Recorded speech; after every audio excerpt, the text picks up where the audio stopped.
था जिसमें एक आदमी सौरभ, उसकी पत्नी सीमा, अपनी एक सुंदर सी 11 साल की बेटी गरिमा के साथ रहते थे। गरिमा दिखने में बहुत सुंदर थी। वो बिल्कुल दूध जैसी गोरी और काले बादल जैसे लंबे लंबे बाल थे। और वो दिल की बहुत साफ थी, सबसे बहुत अच्छे से बात करती थी, अपने माँ बाबा से बहुत प्यार करती थी। सारे मोहल्ले वाले गरिमा की तारीफ करते रहते थे। एक दिन गरिमा अपने बाबा से जिद करने लगी। बाबा, बाबा मुझे कहीं बाहर लेकर चलो ना, मुझे कहीं बाहर घूमने जाना है। अच्छा, तो मेरी प्यारी सी बेटी को बाहर घूमने जाना है। अच्छा बताओ, कहाँ जाना है? हाँ बाबा, मुझे कहीं बर्फ वाली जगह लेकर चलो, गर्मी का मौसम भी है, वहां जाएंगे तो मजा आ जाएगा। तभी पीछे से गरिमा की माँ सीमा आ जाती है। अच्छा, अगर ठंडी जगह जाओगी तो बीमार नहीं हो जाओगी? अरे माँ, फिर हम कहाँ जाएं घूमने? अरे बेटी, उदास मत हो। अब मेरी प्यारी बेटी ने जिद करी है, तो कहीं बाहर तो घूमने जाएंगे। एक काम करते हैं, गरिमा की नानी के घर चलते हैं। नानी से मिले तो ना जाने कितने साल हो गए। नानी भी गरिमा को देखकर बहुत खुश हो जाएंगी। हाँ माँ, सही कह रही हो, हम सब नानी के घर ही चलते हैं। फिर वो सब गाड़ी से नानी के घर चलने के लिए रवाना हो जाते हैं। गाड़ी चलाते चलाते रात हो जाती है और सौरभ बहुत थक जाता है। गरिमा अपनी माँ के साथ पीछे वाली सीट पर सो जाती है। तभी गाड़ी का संतुलन बिगड़ जाता है और उन सबका एक्सीडेंट हो जाता है और सब बेहोश हो जाते हैं। कुछ लोग उन सभी को हॉस्पिटल में भर्ती करा देते हैं। तभी सौरभ और गरिमा तो ठीक हो जाते हैं, पर सीमा की हालत बहुत बिगड़ जाती है। सौरभ और गरिमा बहुत घबरा जाते हैं। बाबा, बाबा मुझे बहुत डर लग रहा है, माँ ठीक तो हो जाएगी ना? हाँ बेटा, तुम चिंता मत करो, तुम्हारी माँ ठीक हो जाएगी। तभी डॉक्टर आता है। सौरभ भाई साहब, जरा आना हमारे साथ। सौरभ गरिमा को वेटिंग रूम में बिठाकर डॉक्टर के साथ अकेले में बात करने चला जाता है। माफ कीजिएगा सौरभ भाई साहब, हम आपकी पत्नी को बचा नहीं सके। कि क्या? ये ये क्या कह रहे हैं आप? अब क्या होगा? इतना कहकर डॉक्टर अपने ऑफिस में चला जाता है और सौरभ के पास गरिमा को सब कुछ बताने के अलावा कोई रास्ता नहीं बचा था। बेटी गरिमा, अब तुम्हारी माँ नहीं रही।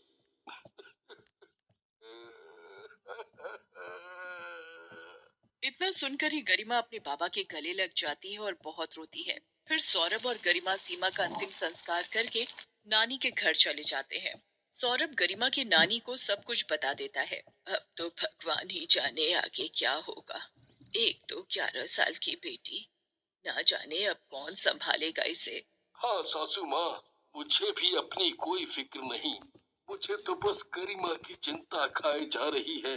मैं काम करने जाऊंगा या गरिमा की देखभाल करूंगा। तभी नानी बोल पड़ती है। अरे सौरभ, तू दूसरी शादी कर ले, वो सही रहेगा। सौरभ भी नानी की बात मान लेता है। आखिर इसके अलावा और कोई रास्ता भी तो नहीं था। फिर सौरभ के लिए एक विधवा औरत माधवी का रिश्ता आता है।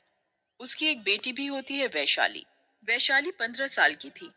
जब रिश्ता मिलवाने के लिए सौरभ और माधवी घर बुलाते हैं, तो गरिमा को पहली नजर में देखकर ही माधवी के मन में उसके लिए ममता भर जाती है।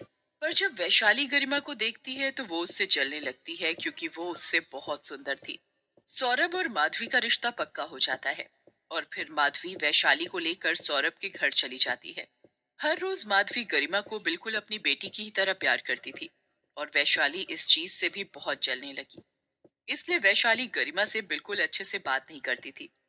पर गरिमा कभी भी बुरा नहीं मानती थी। उसे विश्वास था कि वो दोनों कभी ना कभी तो प्यार से रहेंगे। जब गरिमा और वैशाली दोनों मिलकर स्कूल जाते थे, तब भी सारे बच्चे उन दोनों की बराबरी करने लगते कि गरिमा तो वैशाली से ज्यादा सुंदर है, ये तो उसकी बहन लगती ही नहीं। ये बातें सुनकर वैशाली बहुत गुस्से में आ जाती है। ये मेरी बदकिस्मती है जो मुझे तुम जैसी बहन मिली। गरिमा बहुत उदास हो जाती है और ये बात किसी को नहीं बताती। एक दिन वैशाली जब गरिमा को सोता हुआ देखती है, तो वो कैंची लेकर गरिमा के पास जाती है और उसके सारे बाल काट देती है। जब गरिमा उठती है तो देखती है कि उसके सारे कटे हुए बाल बिखरे हुए होते हैं। मेरे बाल, ये कैसे हुआ? मैंने काटे तेरे बाल। बड़ा घमंड था ना तुझे अपने बालों पर। ले, अब तेरा घमंड चूर चूर हो गया। पीछे से माधवी सब सुन लेती है और वैशाली को बहुत डांटती है। पर इस बात का गरिमा को बिल्कुल भी बुरा नहीं लगता। माँ, आप दीदी को कुछ मत कहिए, ये बाल ही तो थे, फिर आ जाएंगे। देख अपनी बहन को, तुझसे छोटी है पर तुझसे कितनी ज्यादा समझदार है। कुछ सीख अपनी बहन से। ये बात सुनकर वैशाली को गरिमा से और नफरत होने लगती है। एक रात को वैशाली को गरिमा के ऊपर इतना गुस्सा आता है कि वो उसे जान से मारने की योजना बना लेती है। अगली सुबह, गरिमा, गरिमा जल्दी मेरे पास आ, मुझे तुम्हें कुछ दिखाना है। क्या हुआ दीदी, क्या दिखाना है तुम्हें?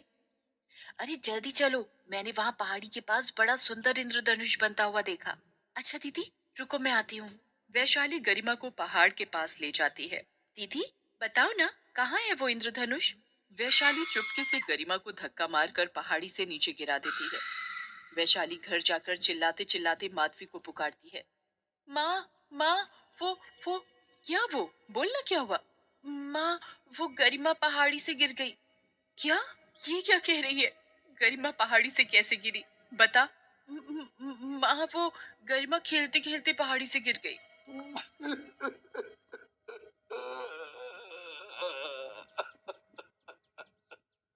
ये क्या बोल रही हो तुम वैशाली?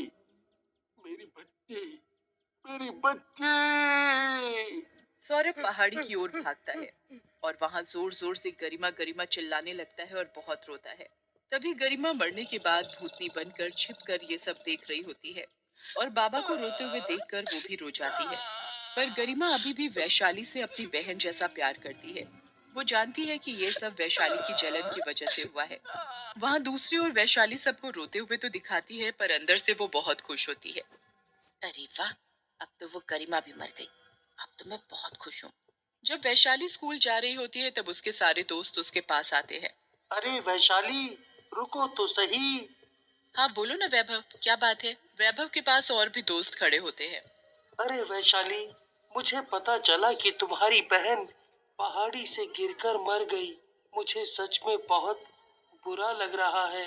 हाँ वैशाली, गरिमा तो सच में बहुत याद आती है। पता है लंच टाइम में वो हमें कितना हंसाती थी। उसके साथ में सच में बहुत अच्छा लगता था। हाँ, अब हम सब कर भी क्या सकते हैं, वो वापस तो नहीं आ सकती। वैशाली और उसके दोस्तों की सारी बातें गरिमा की आत्मा चुपचाप देख रही होती है और उसे अपने दोस्तों के लिए बहुत बुरा लगता है। फिर वैशाली वहां से चली जाती है। वैशाली को अपने दोस्तों की बात सुनकर थोड़ा बुरा लगता है। उसे गरिमा की कमी थोड़ी खलने लगती है। जब वैशाली स्कूल से घर वापस आती है तो देखती है कि घर बहुत सूना सूना लग रहा है और उसकी माधवी भी बहुत उदास है गरिमा के जाने से। अरे वैशाली, तुम आ गई? जल्दी से हाथ मुंह धो लो, फिर खाना खाने आ जाना। वैशाली को फिर से थोड़ा सा गरिमा के लिए बुरा लगता है। फिर वैशाली खाना खाकर सोने चली जाती है। उसके दिमाग में वही लम्हा घूम रहा होता है जब उसने गरिमा को पहाड़ी से धक्का दिया था। इस बात को सोचकर वैशाली सो नहीं पा रही थी और वो उठ गई। वैशाली अपनी माँ के पास गई। माँ, मैं अपनी दोस्त के घर स्कूल का काम करने जा रही हूँ। अच्छा ठीक है, पर जल्दी आ जाना। ठीक है माँ। इतना कहकर वैशाली घर से निकल जाती है। तभी उसका मन उस पहाड़ी के पास जाने का करता है जहाँ से उसने गरिमा को धक्का दिया था और वो उस पहाड़ी की तरफ जाने लगती है। गरिमा की आत्मा भी वैशाली का पीछा करने लगती है। जब वैशाली वहां पहाड़ी के पास पहुंचती है और वो पहाड़ी के पास जाकर खड़ी हो जाती है और बहुत जोर जोर से रोने लगती है। हे भगवान, ये क्या कर दिया मैंने? मेरे हाथों इतना बड़ा पाप। मैंने अपने हाथों से अपनी सौतेली बहन को मार डाला। रिकॉर्ड करते हैं। वो बहन जो मुझे सगी बहन रिकॉर्डिंग जैसा करके प्यार डाउनलोड कर दिया करती ही थी। चाहिए नहीं। हे भगवान, ये यूट्यूब से नहीं जलन के लगेगी ना। अंधेपन में क्या कर दिया मैंने? तभी गरिमा की आत्मा पीछे से सब कुछ देख रही होती है। नहीं दीदी, नहीं, आप रोइए मत। ठीक है, प्ले स्टोर अब पे मैंने ठान ऐप लिया आया है थी ना, अपनी गलती का वो हिंदी पश्चाताप हॉर्न करने कार्टून, और बहन से माफी मांगने तो के लिए मैं अपनी यही से बहन बना बना गरिमा और के आज से भी पास नहीं जा रही डाला हूँ। थी ना, और तभी वो कभी पहाड़ी से गिरने देखे वाली तो होती इनको है। डाउनलोड तभी गरिमा की आत्मा अपनी पूरी शक्ति लगाकर वैशाली को पकड़ लेती है और उसे ऊपर खींच लेती है।